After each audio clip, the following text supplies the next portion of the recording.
Hello Avon, कैसे हैं आप सब। चलिए आज हम इस क्वेश्चन को सोल्व करने की कोशिश करते हैं। अब ये क्वेश्चन हमें क्या कहता है, इसको सोल्यूशन निकालने की कोशिश करेंगे। ये क्वेश्चन कहता है in a triangle A B C angle B is equal to 90 degree and the difference between A C and B C is equal to 2 and A B side is equal to 4√2, then find the value of sec A plus cot C. तो सबसे पहले मैंने एक triangle को यहाँ form कर लिया।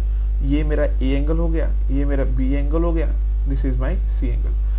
Now it is clearly tell in the question is that B angle is 90 degree, that's why I wrote 90 degree at B. Then यहाँ पर मुझे क्या कहा गया कि the difference between AC and BC, first of all given that AB side is 4√2, AB side is 4√2 clearly, and the difference between AC side minus BC side is equal to 2. Now it is clearly said that the difference between AC side and BC side is equal to 2. It imply AC side बड़ा होगा BC side से कितना, 2.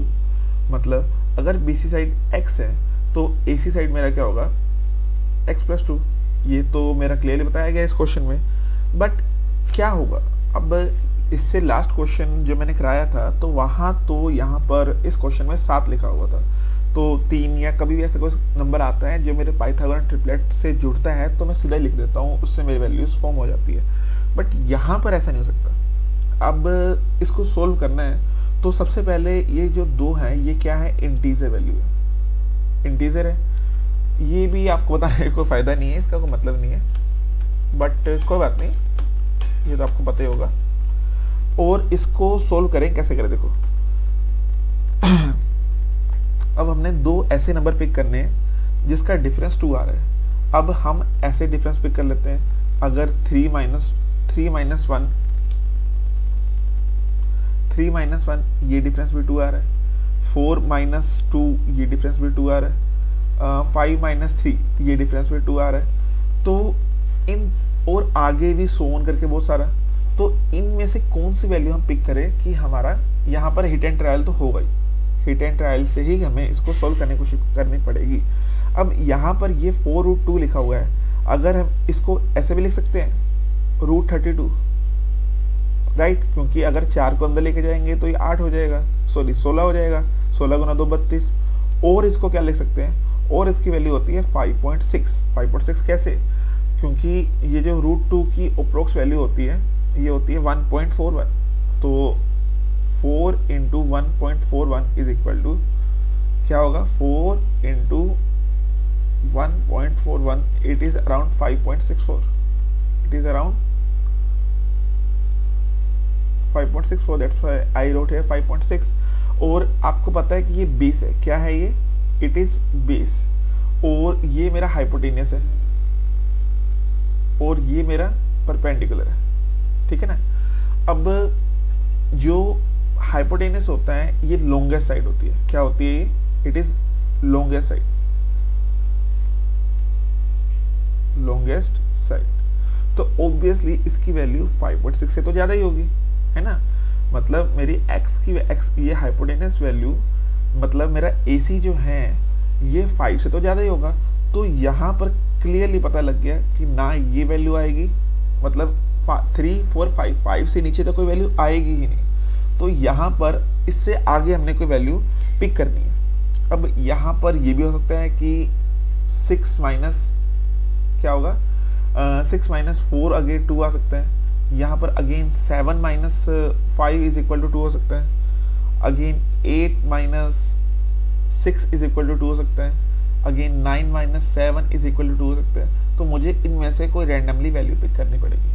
क्या होगा अगर मैं इस value को पिक करता हूँ, ये मुझे इंटरेस्टिंग लग रही है, ठीक है. 9 माइनस 7 इज इक्वल टू 2 करके देखिए इसको.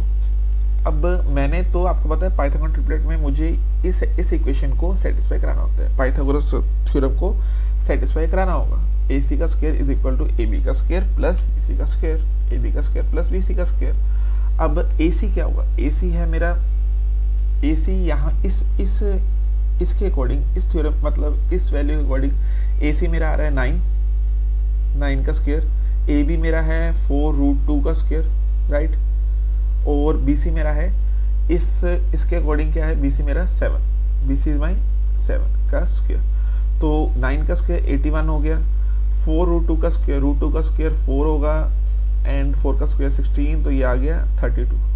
16 इंटू 2, रूट 2 का स्क्वायर 2 और ये 4 का स्क्वायर 16 इंटू 2 32 प्लस 7 का स्क्वायर 49 आ गया। तो यस यहाँ पर 81 इज इक्वल टू 81 आ रहा है, left hand side is equal to right hand side यहाँ पर आ रही है। यस मतलब इन वैल्यूज को मैं पिक कर सकता हूँ कि AC मेरा 9 है, क्या है AC मेरा 9 है और BC मेरा 7। यस यहाँ पर मुझे वैल्यूज को पता लग गया। अब मैंने रैंडमली ये वैल्यू उठाई थी, मैं पहले ये भी उठा सकता था। यहाँ पर अगर ये वैल्यू भर के देखता तो यहाँ पर ये वैल्यू सोल्व नहीं होती, ये वैल्यू सोल्व नहीं होती, ये भी नहीं होती, ये भी नहीं होती, ये हो गई। अब ज़्यादा भी आपको ट्राई करने की जरूरत नहीं, मतलब इससे ज़्यादा तो हो ही नहीं सकता ना, 11 - 9 ऐसे नहीं हो सकता, ये ऐसे नहीं होता कभी भी। ठीक है, इतना कोई भी एग्जामिनेशन इतना टफ क्वेश्चन नहीं पूछते कि आपका सारा दिन या सारे घंटे 2-3 घंटे इसी क्वेश्चन में लग जाए। ठीक है ना, इससे अच्छा तो आप सीधा ही लगा दोगे कि हाँ ये वाला टिक लगा दो, ये हो जाएगा, आप लगा दोगे इसको टिक, है ना जो भी। देन इसको हमने क्वेश्चन हमारा क्या था, हमारा क्वेश्चन था सीकन A प्लस कोट C की वैल्यू क्या होगी। अब यहाँ पर सीकन और कोट क्या होता है, कोट होता है tan का उल्टा, tan होता है परपेंडिकुलर अपॉन बेस, तो कोट होगा बेस अपॉन परपेंडिकुलर। कोट क्या होगा, बेस अपॉन परपेंडिकुलर। और दूसरी बात कोस होता है, ये मैं कैसे लगा रहा हूँ, हमने बचपन में एक फॉर्मूला पढ़ा होता है perpendicular upon base, base upon हमने बचपन में एक फॉर्मूला पढ़ा होता है, क्या फॉर्मूला था वो, एक ट्रिक याद की होती है, पंडित बद्री प्रसाद हर हर बोले सोना चांदी तोले। जो tan का उल्टा कोट है ये हो गया बेस अपॉन परपेंडिकुलर, कोस का उल्टा क्या होता है सीकन, ये हो गया हाइपोटेनियस अपॉन बेस प्लस। अब यहाँ पर सीकन A है, A मतलब थीटा यहाँ पर है, थीटा के सामने क्या होगा परपेंडिकुलर, नीचे क्या होगा बेस, इधर क्या होगा hypotenuse. Hypotenuse is my 9 and base is my 4√2 yes plus. अब कोट C है, C मतलब थीटा मेरा यहाँ पर है, थीटा के सामने क्या होगा परपेंडिकुलर, परपेंडिकुलर मतलब यहाँ पे क्या है 4√2 है ना, और परपेंडिकुलर थीटा के सामने क्या है, सॉरी यहाँ पे गलती होगी ऐसे नहीं होगा, कोट C थीटा यहाँ पे है, थीटा के सामने क्या होगा परपेंडिकुलर, इधर क्या होगा बेस, इधर क्या होगा हाइपोटेन्यूस।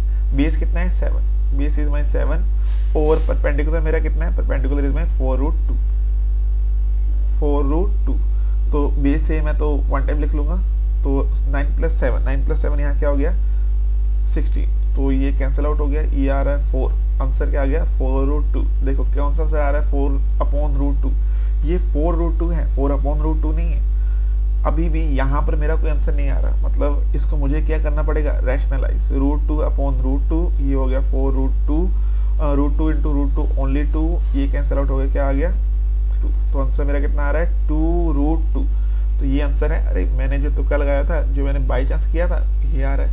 चलो आई होप आपको ये क्वेश्चन, ये मेथड, ये तरीका समझ आया होगा। अगर आपको ये तरीका, ये मेथड, ये क्वेश्चन समझ नहीं आया तो please do comment in comment section, बताएं मुझे, मैं उसको समझाने की आपको कोशिश करूंगा। नहीं समझ आया तो मैं दोबारा वीडियो बनाऊंगा। Okay, thank you so much.